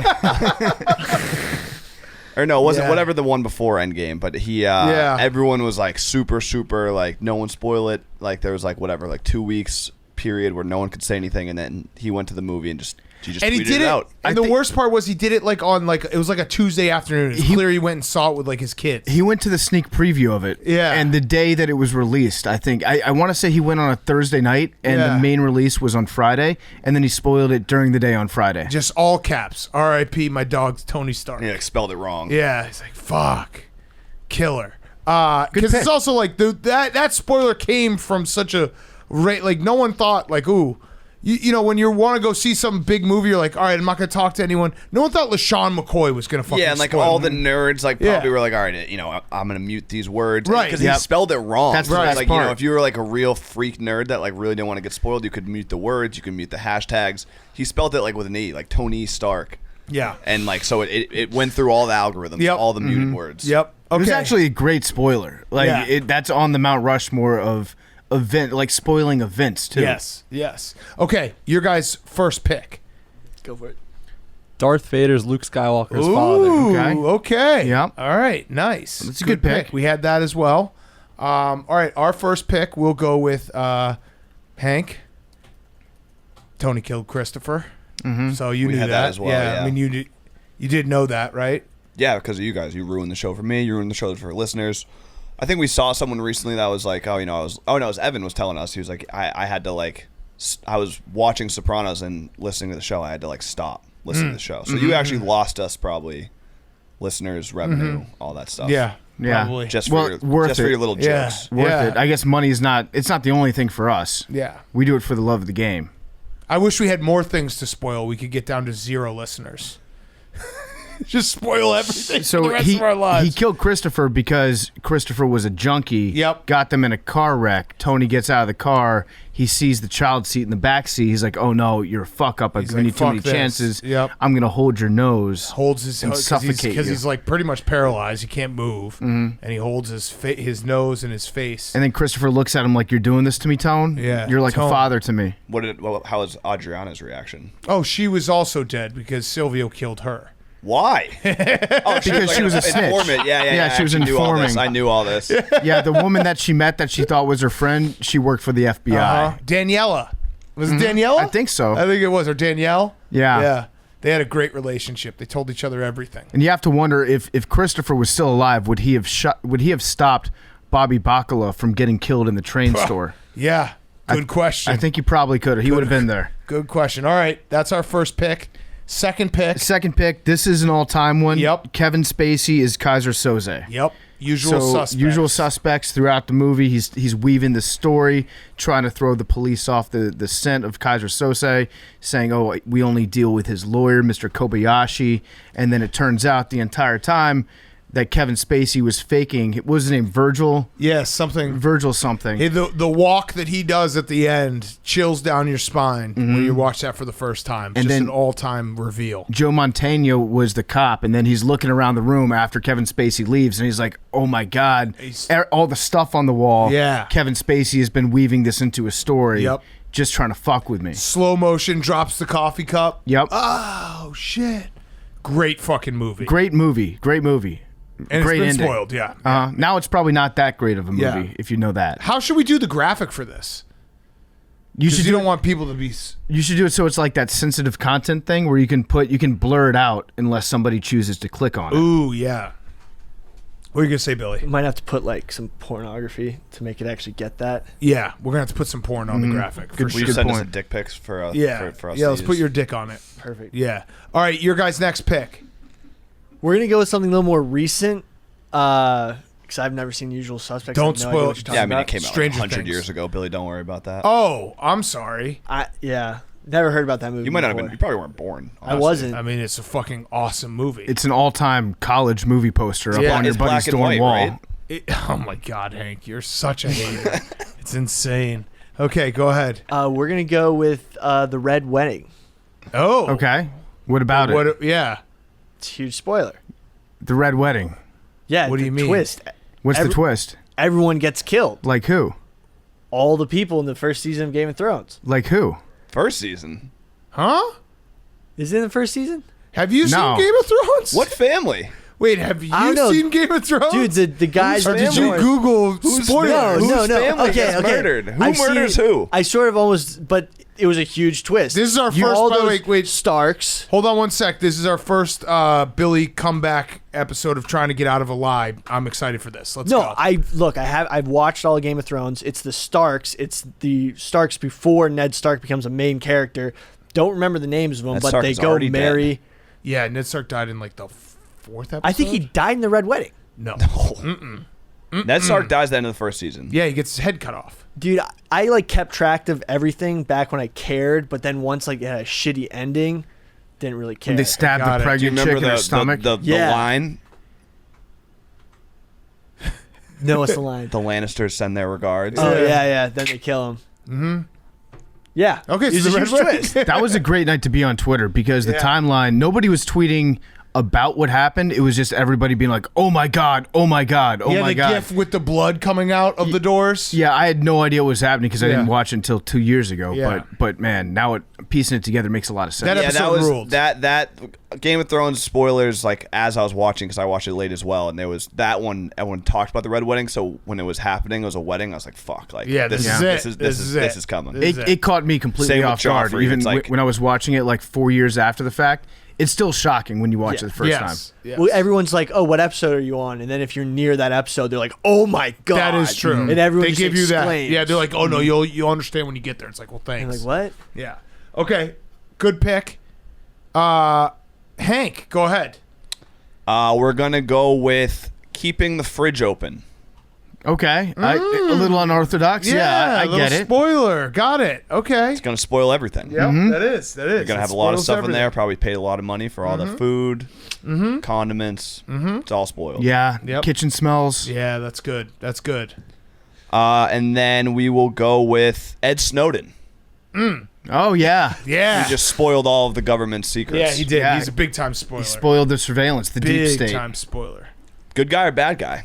Embrace debate. Who's to say? I'm pro Snowden. I'm Proden. Okay. Nice. John Snowden. All right, your guys' next pick. The guy in The Sixth Sense was dead the whole time. Good pick. Good pick. We Good had that pick. too. Yep, we had that Bruce too. Willis Bruce dead. Willis. Yep. Hank, Whole you want to say movie. anything about that? That movie's very old. Extremely old. There's no way you've seen that movie. I saw it a long time ago. I know other M. Night Shyamalan twists way better, but that was probably like the Hallmark twist. Yep, it was the Hallmark twist. Yeah. Yeah. It was. Shocked everyone. All right, so PFT, the one, this one. That one. Yeah, you go for it. You go for it. I'll say the last one. Okay. We're gonna go with Ed Norton and Brad Pitt are the same guy throughout Fight Club. Mm-hmm. So at the end, when he That's a shoots good himself, one. Yes, thank you. in the cheek. I never really understood that. He almost killed himself, shot himself in the cheek, but it ended up killing Tyler Durden, who was his alter ego. Right. We had that one too. Yeah. Is that okay in terms of how old that movie is, Hank? Yeah, that's a good one. Well, that movie's one's- a classic. Oh, okay. Yeah. Oh, but Usual Suspects not. No. Usually, Got it. Okay. No. I think they're both classics. No. They're both for They sure. are both definitely classics. I think Usual Suspects was good in its time period, and also Kevin Spacey. Like, come on. But Oh, okay. You think we should have protected Kevin Spacey? no, I just think you're promoting. What year was Fight Club? Probably 98, 99. 99, yeah. But that movie holds up. So does Usual But Suspects. the themes of that movie, it's like young guys everywhere watch that movie being like, "Fuck Fight yes, Club, that's yeah. me." Don't talk about Fight Club. Yeah, like Usual Suspects. I don't know that it holds up. If you show, Billy's and his classmates Usual Suspects, they're probably gonna be like snooze fest. If you show them Fight Club, they're gonna be like, Fight Club gets replayed all the time. pops off fighting. So each does other. Usual Suspects. Yeah. It's everywhere. I never see Usual Yeah, it does. Suspects ever. Yeah. I never heard of Usual Suspects till I started working at Barstool, and like Dave would talk about it all the time. It's a great movie. You mean TikTok star Dave Portnoy? True. Is that who you're talking about? I'm sure his TikTok co-host Huge among the have preteens? no idea what Usual Suspects Yeah. is. That's all right. All right, my our last It's a good spoiler effort. is this one sucks to say, but it's when it turns out to be true, I expect everyone to respect this process, and even if we don't win, we win. The Green Bay Packers won the 2023 Super Bowl. Congrats. So, spoiler for the NFL season. Aaron Rodgers, Super Bowl MVP. Yep, he did it. So when that happens, you guys will all remember that it was Team Catcom that picked that. Are you trying to spoil them from doing that? No, we it's just a fact that they're spoiled gonna win it. the Super They are Bowl. going to win the Super Bowl. They're finally going to win because everyone's like, "Oh shit, they're not going to do it because they've lost so many weapons." No. They built up on defense, and Aaron Rodgers is going to cement his legacy. And they're Mr. gonna win, Clutch. Yeah, they're going to win the Super Bowl, and that's going to be that. So that's a spoiler. Sorry to spoil it for you. You don't even have to watch the season. Billy thinks we actually know the ending of the season. He's looking at us like, what the fuck? He's like, I was really looking forward to this Yeah, season. God damn it. Okay. When that does happen, I rigged. expect you guys to even if we don't win this on the It'll be poll, great, yeah. we retroactively win it. Post mostly. Yeah. Okay, yes. Billy, We got. Jake. What do you want? Harry Potter defeats Voldemort. Oh! And Billy's Billy's just upset because you said the word Voldemort. He's not even upset that you used the wrong. Billy was the you anti weren't that supposed one, to but I'm say going it. to take a stand. Here. Okay, I like it. The good I guy like defeats it. the bad guy. in a I huge never movie have seen series. any of the Harry Potter stuff. No, never read it. Books were better. Yeah. I don't understand what's missed so it. bad about that. It's the 'Cause- biggest spoiler of the whole series. I know. No. The biggest. Snape was a good guy. That's the one. That's what I wanted to do. Do you want that to be your last pick? No. No, dude. That's what. Yes. Did you All read right. them? I didn't read the books. I saw the That was a movies. much bigger. Yeah, that It's was a also much in the- bigger spoiler. Oh, well, the hand is off the chess piece, so Well, we'll good see. pick. Good pick. Thanks. Okay. All right, go ahead, Hank, finish us off. Our last pick, we are going to go with the 2009 Magic. They spoiled a Kobe and LeBron finals. Oh, yeah, that's Yep. true. That Yep. did happen. That was a big-time spoiler. Big time spoiler, big time letdown. Yeah. That was a Huge good team, spoiler. though. I like that Magic team.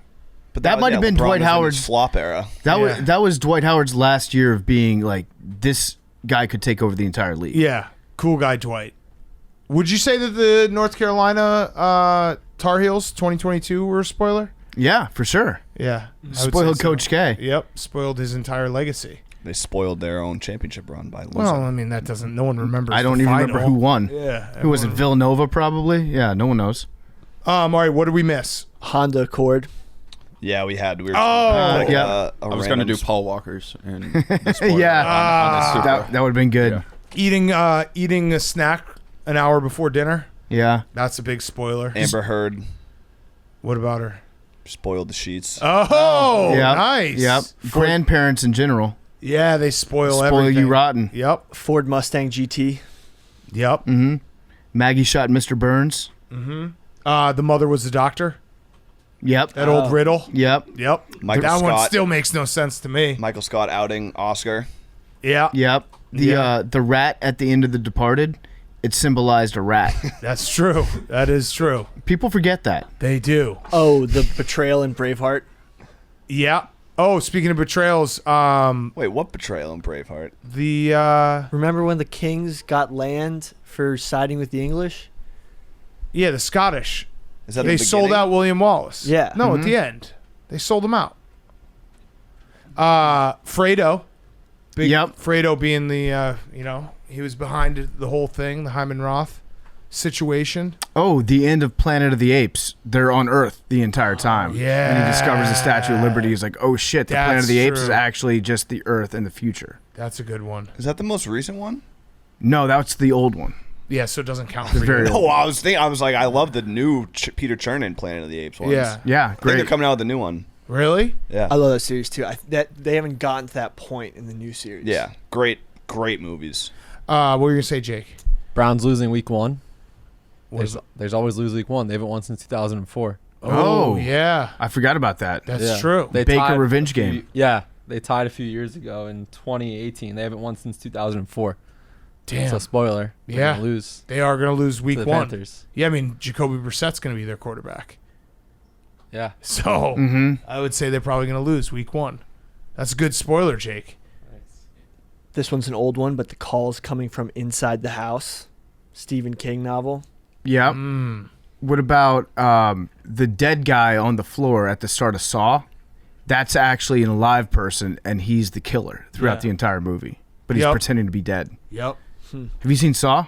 Jigsaw? No, I don't like scary movies. Oh. I read the Wikipedia synopsises, so I don't have to see the scary parts. Nice. It's better than watching it, yeah. Hank, I apologize for this next one because it's a movie that was made in the 90s, so ancient history. But Edward Norton in Primal Fear was acting the whole time when he pretended that he had learning disabilities.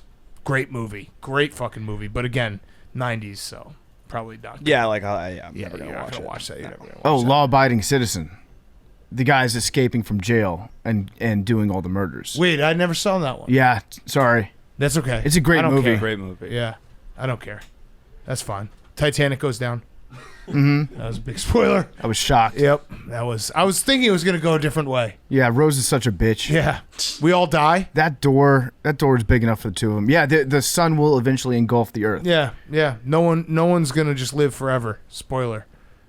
The water is the aliens' kryptonite. Oh, Other M. Night Shyamalan. Signs. Shyamalan. Yeah, Yeah. Yep, that's true. That's a great movie. That was his last good movie, was it not? Signs, yeah, because after that there was The Village. Yeah, he just fell that off one a was cliff. weird. I Yeah. remember Lady in the Signs. Water was sneaky a good movie. That Really? gets zero respect. He just I fell like off. that one a lot. I The remember Ted Kennedy story. Okay. Any others? Any others we can think of? What? Ooh, what do you got? What do you got? What do you got? What do you got? Spoiler. What do you got? What happens at the end of Peaky Blinders? I'm not saying. Aw. Nope. I'm not gonna You can say what happened at the Well, end also of the last there's season. you can't. There's a movie coming, so it's not. The So story's say not it. complete. No, I'm not going to say it. I want to. You're doing this to me, and I don't want to. No. Well, there's another We've one. done a good job of only doing spoilers that are old stuff. I don't want. Prehistorically. Yes, I don't. You could do. Shut up, man. What about last season? No. Let people, because people are actively watching it right now. But okay. If you say it, I'm going to say what happened at the end of this season just for you. There were 6 episodes in this season, right? Yeah. Okay, then I watched it. You did? Yeah. Don't How do did it it. end? Well, not the last season. Wait, what season was that? Oh yeah, see now you gotta bleep that out. You can't. Yeah, we gotta take that out. We can't spoil Peaky Blinders. Okay. People are literally just watching it for the first time. But yes, T-Man 2016 was a big spoiler. What's that? Spoiled the what? You can say it. for Hillary. Oh, Oh, T-Man. T-Man, You're calling 2016. Trump the T-Man now. Got it. Okay. I don't know You're- if you could say it. Have you been hanging out with Rico too much, where you're just doing code words? No. Yeah. T-Man 2016. Yeah, I don't that think I've was- ever heard it that way. The way that you phrased it, I thought it was like a Terminator movie. Yeah, me too. Okay, So Mount Rushmore spoilers. Good job, guys. I'm sure we missed some, and it's gonna suck to see them all on Twitter. Oh yeah, I actually didn't think about that. We're just gonna I get didn't all the either. replies that are just gonna ruin everything. Fuck. I've Damn. seen everything. I'm fine. Yeah, listen, I'm pretty good at shows. I'm up to date on most of them. Yeah. If you're not up to date on a show, you can't complain if it's spoiled. Like, you got to be on top of your shows. Yeah, I think there's always like a few months, like when a show comes out that people get. But old movies, come on.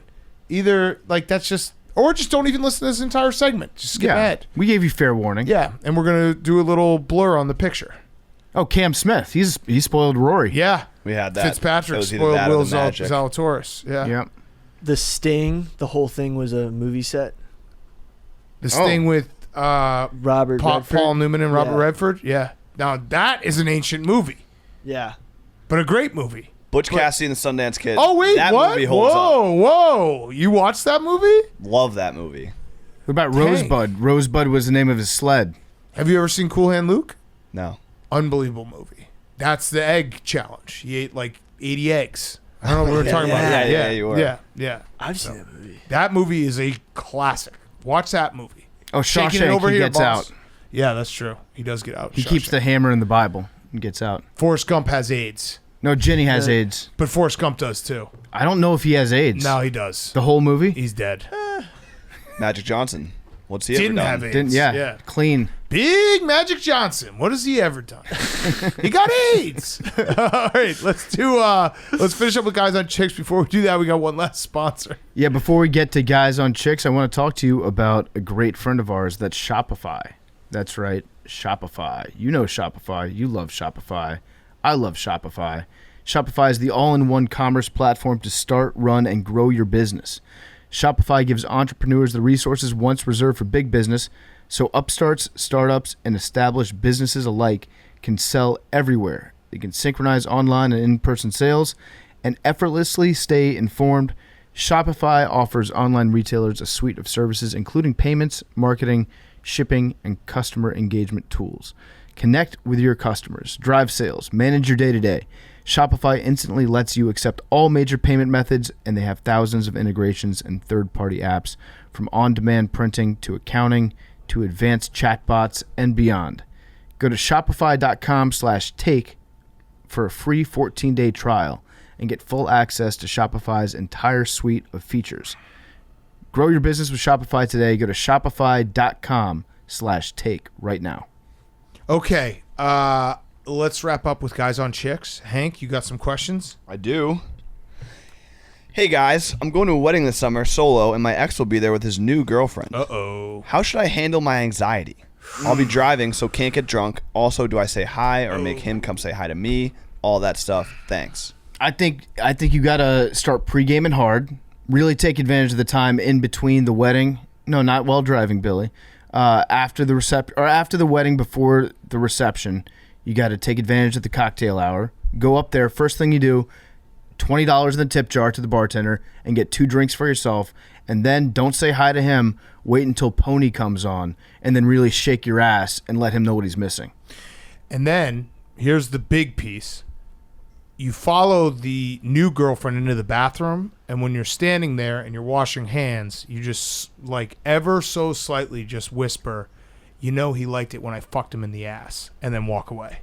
And just let that just fuck, because that's just, that's a conversation that has to happen. You got to make it awkward for them. Yep. Something like that, where it's just like, oh yeah, you know that he liked to have me choke him out till he couldn't breathe. Just maybe wear his favorite color dress too. Yeah. And then let her know like that was his favorite color. Yeah, and just look as hot as you can, and just really, because the girlfriend, the current girlfriend's gonna know that you're there.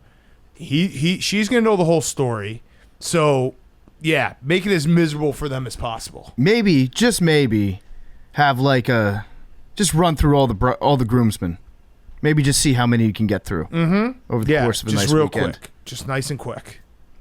Hey, Dad Cat, not a drug guy, PFT, third floor Hank, Darling Jake, and the rest of the crew. Recently, I've started seeing this guy who's a few years older than me. He's 23, I'm 21. We've gone on multiple dates, dinner, shopping. That's the most inconsequential 2 years. That is, it says a couple. Yeah, a few years It old. says a couple. It says a couple. No, it doesn't. I'm not. I'm actually not trolling. I'm happy you guys brought that up. Okay. I'll send it. It does say a few. Mm-hmm. I'm dating a guy who's a few years older than me. Oh, great. I wouldn't even notice that. She's making fun of you. Also, I played golf with that kid the other day. The kid Who? that DM'd me. Remember I read the DM? Like, he made the point that was like, Big Cat said he has a few. And Oh, that fucking loser? I randomly, like, I just booked a tea time, and he was like, I'm the kid that tweeted you the other day. I Was like, he a what loser? the fuck? No, he's a great dude. Nah. Had the PMT golf head covers. I like him. Great guy. So it was you and him playing You together? suspended him, and he's like, how long am I suspended for? And I was like, I don't know. He's unsuspended. Great dude. Few years older than me. We've gone on multiple dates, dinner, shopping, ice cream. Yeah, but what are the chances of that? And hung out like 15 times. He's resuspended. He's a nice guy, and I really like him, but we've only made out. I'm a 21 student at UW Madison, so I usually get it in, but this guy just won't make a move. So here's my question. Is he gay or a virgin? What can I do so that he makes a move? Or should I make the first move? Help. P.S. Big Cat, please speak at graduation this spring so I can't deal with another scholar talking about their own accomplishments. Yeah, I don't think I'm ever going to get to speak at commencement. That would be funny, though. I don't think they would ever allow me. I mean, you spoke after a Big Ten. Yeah, that's true. Co-Big Ten. Co-Big championship. Ten, yeah, championship. I think there would be probably like... You guys fucking rule. but yeah, I'd probably do the same thing. I don't even know what I'd say. But like, none of this matters. Just give him a T-shirt cannon. Send him on stage. It's like, you all wasted all your money. None of this matters. If you could take my advice, figure out a way to start a podcast and be successful that way. It's all downhill from here. So my best advice to you would be develop a crippling gambling addiction responsibly. Lose your way to the top. All right, so she's got to just be like, fuck me. Yeah, maybe send some Snapchats or something. No, I think she just literally has to say, fuck me. If that doesn't happen, then I think your other... and you can get drunk and say, like, I'm going out drinking, and then later on be like, we need to fuck. Yeah, and right. Then, and then if it goes south, be like, sorry, I was so drunk. Right. He might just be shy too. Maybe next time you're out drinking with him, if it's just you and him, while you're at the bar together, just send him a text saying "fuck me" while you're standing right next to him, and maybe he'll just open up from that. Maybe he just A-Rod. yeah. Yeah. What are you gonna say, Billy? He might be like a no premarital guy. There's nothing wrong with that. I don't think those guys exist. No, they don't exist. Here's what you gotta do. Just ask him like, you got that dog in you? Yeah. Let me I see need a that. guy. I need a guy that's got that dog. Yeah, be like, let me see that little chihuahua. Does that chihuahua bark? Maybe don't call it a chihuahua. Let me see that Great Dane. That's a bar in Madison. There you go. That's perfect. Be like, let me see that Great Dane. And if he's like, excuse me, be like, I meant, should we go to the Great Dane? I need that dog in me. Yeah, right. I need to go get a beer at the Great Dane. All right, that's good. We helped you out. In terms of the hot/crazy scale, is it easier to become more hot or less crazy? Oh. I feel like my ratio is off, and I need to make some adjustments. So she's definitely crazy if she's asking us, right? Would that be a fair assumption or no? Yeah, I think so. And like, you wouldn't ask that if you're really hot. She's too crazy yes. for how attractive she is what I'm guessing. Yes. She wants to be hotter because she's got the crazy down pat. I think it's very easy to become hotter if you're a girl. There's so many tricks that girls can use. Like sometimes I'll see a girl and she'll have just these monster eyelashes on. I'll be like, "Wow, your eyelashes are great," and they're like, "Well, they're obviously fake." And Yeah, I can I'm never dumb. tell. I have no idea. Yeah, I also think that if you see, the problem is this is science that we're talking about, right? The hot crazy thing. So she's crazy. She wants to get hotter. I think you just got to be crazier, and your hotness will go up. Do you know what I mean? Like, the crazier you get, the hotter you get. It impacts the score. Right. So just like rising tide lifts all boats. Mm-hmm. I think that's just how it works. Billy. Maybe just start taking drugs, and they'll either make you way more crazy or way less crazy. They might bring you down, and I think in either of those events, your hotness might increase. Right. She's trying to get to the regression line in the middle, right, the XY axis of crazy and hot. So I think you just gotta get hotter. Who was that one guy who like went viral for that video that he made? Like, it was like probably 15 years ago when he made this, like the crazy hot thing. I don't know who invented this. Yeah. I don't know who invented it, but I know like there was that one guy who did it on a YouTube, and it was like, holy shit, this is genius. You have your crazy axis and your hot axis. Hot is, as usual, measured from 0 to 10. We're all familiar with that. Crazy is measured from 4 to 10 because, of course, there's no such thing as a woman who's not at least a 4 crazy. What? Was it Tatro? I don't think so. No, definitely not Jimmy Tatro. No. If it was, then we should cancel his ass. That would be funny if we got him canceled. I think it might have been like a shit frat bros guys say. Oh, okay. It was Tatro. It was Tatro. It was definitely Tatro. I don't want to see him ever at a courtside Clippers game again. Cancel his ass. All right. Last two, they're kind of similar, but I'm sure they'll have similar answers. Similar issues from these women. Hey, Dad Cat, Heart of the City, Hank, PFT, The Pimp, and Jilly. My boyfriend has been screaming out, absolutely, like your D&D guy, and it's driving me insane. How do I get him to stop, or do I wait it out?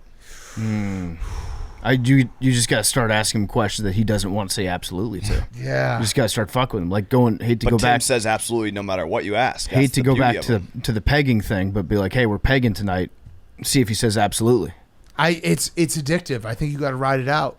Like Tim Woods puts asses in the seat. Sounds like just he'd be a a fact. great improv partner too. Yeah. It's the old yes and. Yes. So Absolutely. similar question. Last one. Sup, fellas? My boyfriend keeps saying yes, chef during and thank you, chef after sex. It's starting to creep me out. How do I get him to stop? That's a I good like this one question. too. Yes, chef is good. I don't think that you. That's a winning line. Yeah. It's just good. It's just good manners in the Top Chef kitchen. Yeah. He's a chef testing. Saying yes, chef. You know, Thank you, chef. make him listen to the Dungeons and Dragons. Yeah. Let's Yes, flip chef. him. Let's Yeah. flip him. He'll Thank you, just start chef. doing absolutely. What else do they say in the kitchen? I'm right behind you. Yeah. Yeah. Just start saying I'm right behind you all the time. Are you That'll flip using it this around. burner? On your back. Yeah. I need 10 minutes. Oh no. Hands up. Well, that'll be good for sex. Yeah. Hands up. Chef's hands. Hands. Do you ever watch the Top Chef, the kids version? I don't think they make it anymore. It is the greatest show of all time because the kids they're children and they just cry constantly, and it's so funny. That's what I was pissed off about with Gordon Ramsay when he did his kids challenge. He toned himself down. Right. Like I want Gordon Ramsay being like, "You little twat." Yeah. Like No, just screaming at him. Top Chef Kids, I think they stopped making it, but it was so fucking funny because these kids would just be like bawling while they're making a hamburger, and it was just so funny to watch. Isn't that the video where the kid's crying while like? Yeah, that's he's the like literally classic. flipping a hamburger, crying. It's just so more of that. They need to bring that back. Bring back Top Chef Kids. Okay, that is our show.